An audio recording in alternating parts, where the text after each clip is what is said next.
Toxic ಟೀಸರ್ನ ನೋಡಿದ ಮೇಲೆ ನನಗೆ ಮೊದಲು ಅನಿಸಿದ್ದು ಒಂದೇ, ಇದು ತುಂಬ ಕ್ರೇಜಿಯಾಗಿದೆ.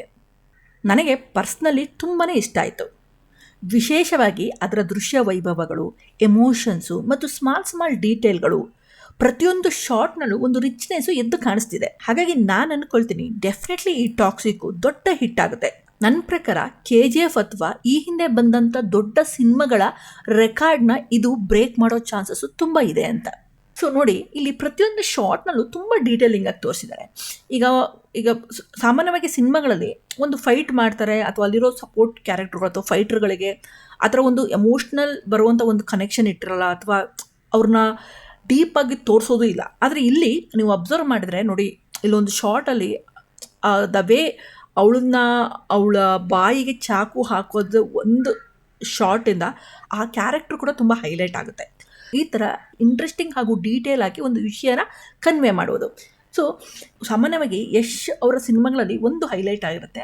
ಸೊ ಅವರ ಸಿನಿಮಾಗಳಲ್ಲಿ ಬರೀ ಮೇನ್ ಕ್ಯಾರೆಕ್ಟರ್ನ ಎಮೋಷನ್ಗಳನ್ನ ಹೈಲೈಟ್ ಮಾಡೋದಿಲ್ಲ, ಸಪೋರ್ಟಿಂಗ್ ಕ್ಯಾರೆಕ್ಟರ್ಗಳ ಎಮೋಷನ್ನ ಹೈಲೈಟ್ ಮಾಡ್ತಾರೆ. ಅದು ಮೇ ಬಿ ಜೂನಿಯರ್ ಆರ್ಟಿಸ್ಟ್ ಆಗಿರಬಹುದು ಅಥವಾ ಅವರ ಆಪೋಸಿಟ್ ಕ್ಯಾರೆಕ್ಟರ್ ಆಗಿರಬಹುದು. ಅವರಿಗೆ ಡೈಲಾಗ್ ಇರಲಿ ಇರ್ದೇ ಇರಲಿ ಅವರ ಕ್ಯಾರೆಕ್ಟರ್ನು ಕೂಡ ಹೈಲೈಟ್ ಮಾಡಿರ್ತಾರೆ.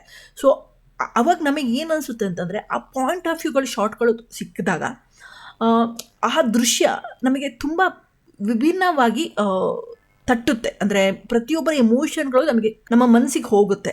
ಆಗ ನಾವು ಆ ಸೀನಲ್ಲಿ ತುಂಬ ಡೀಪಾಗಿ ನಾವು ಇನ್ವಾಲ್ವ್ ಆಗಬಹುದು. ನೋಡಿ, ನನಗೆ ಇದರಲ್ಲಿ ತುಂಬ ಇಷ್ಟ ಆಗಿರೋ ಶಾರ್ಟ್ಗಳು ಯಾವುದ್ಯಾವುದಂದರೆ, ಒಂದು ಕ್ಯಾರೆಕ್ಟ್ರನ್ನ ಬಾಯಿಗೆ ಚಾಕು ಹಾಕಿ ಅಟ್ಯಾಕ್ ಮಾಡೋ ರೀತಿ, ಒಂದು ಚಿಕ್ಕ ಮಗುವಿನ ಮೇಲೆ ಬ್ಲಡ್ಗಳು ಬೀಳೋ ರೀತಿಯಾಗಿರಬಹುದು, ಮತ್ತು ಆ ಜೋಕರ್ ಕ್ಯಾರೆಕ್ಟ್ರನ್ನ ಒಂದು ಎಮೋಷನ್ ಅಥವಾ ಲೈಟಿಂಗ್ಸ್ನಲ್ಲಿ ತೋರಿಸಿರೋ ಶಾರ್ಟ್ಸ್ ಆಗಿರಬಹುದು.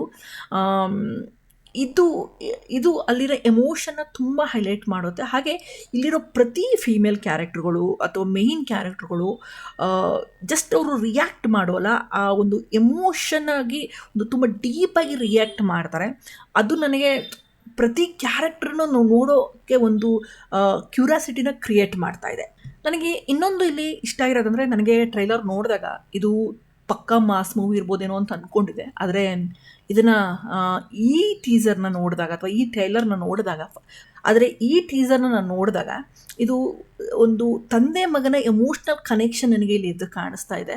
ಅದ್ರ ನಡುವೆ ಅದನ್ನು ಅವರು ಒಂದು ಮಾಸ್ ಮೂಲಕ ಹೇಳಿದ್ದಾರೆ ಅಂತ ಅನ್ನಬಹುದು. ಸೊ ಇನ್ನೊಂದು ನನಗೆ ತುಂಬ ಇಂಪಾರ್ಟೆಂಟಾಗಿ ನಾನು ಹೇಳಲೇಬೇಕು ಅಥವಾ ಈ ವಿಡಿಯೋನ ನನಗೆ ಮಾಡಲೇಬೇಕು ಅಂತ ಅನಿಸಿದ್ದು, ಯಂಗ್ ಏಜಿನ ಯಶ್ ಅವರ ಆ್ಯಕ್ಟಿಂಗ್. ಇದುವರೆಗೂ ಯಶ್ ಅವ್ರನ್ನ ನಾನು ಆ ರೀತಿ ಆ್ಯಕ್ಟಿಂಗನ್ನು ನೋಡೇ ಇರಲಿಲ್ಲ. ಇಲ್ಲಿ ಬರೋ ಎಕ್ಸ್ಪ್ರೆಷನ್ ಅಥವಾ ಬಾಡಿ ಲ್ಯಾಂಗ್ವೇಜು ನನಗೆ ಪರ್ಸ್ನಲ್ ಆಗಿ ತುಂಬ ಇಂಪ್ರೆಸ್ ಆಯಿತು. ದ ರೀಸನ್, ನಾನು ಇದುವರೆಗೂ ಅವ್ರನ್ನ ಇದರಲ್ಲಿ ನೋಡಿರಲಿಲ್ಲ. ಸೊ ಇದೊಂದು ನನಗೆ ಯುನೀಕ್ ಅಂತ ಅನಿಸ್ತು. ಓವರಾಲ್ ಆಗಿ ನಂಗೆ ನೋಡಬೇಕಂತಂದರೆ ನನಗೆ 10/10 ಕೊಡಬೇಕು ಅಂತ ಅನಿಸ್ತಾ ಇದೆ ಟ್ರೈಲರಿಗೆ. ಐ ಡೋಂಟ್ ನೋ ಮೂವಿ ಹೇಗಾಗುತ್ತೆ ಅಂತ ಗೊತ್ತಿಲ್ಲ. ನನ್ನ ಸಿಕ್ಸ್ ಸೆನ್ಸ್ ಹೇಳ್ತಾ ಇದೆ ಇದು ದೊಡ್ಡ ಮಟ್ಟದಲ್ಲಿ ಸಕ್ಸಸ್ ಆಗುತ್ತೆ, ಡೆಫಿನೆಟ್ಲಿ ದೊಡ್ಡ ಬ್ರೇಕ್ ಆಗುತ್ತೆ ಅಂತ ಅನಿಸ್ತಾ ಇದೆ. ಅಷ್ಟು ಎಮೋಷ್ನಲ್ ಇದೆ. ನಮಗೆ ಅಷ್ಟೊಂದು ಜನ ಫೀಮೇಲ್ ಆರ್ಟಿಸ್ಟ್ ಇದ್ದಾರೆ. ಫೀಮೇಲ್ ಆರ್ಟಿಸ್ಟ್ಗಳು ತುಂಬ ಜನ ಇದ್ದಷ್ಟು ನಮಗೆ ದೃಶ್ಯಗಳು ಯಾವತ್ತೂ ಬೋರ್ ಅಂತ ಅನಿಸಲ್ಲ. ಒಂದು ಇಂಟ್ರೆಸ್ಟಿಂಗ್ ಲೇಯರಲ್ಲಿ ಅದು ಹೋಗುತ್ತೆ ಅಂತ ನನಗನ್ಸುತ್ತೆ. All the best. ನಿಮ್ಮ ಅಭಿಪ್ರಾಯವನ್ನು ಕಮೆಂಟ್ ಬಾಕ್ಸಲ್ಲಿ ಕಮೆಂಟ್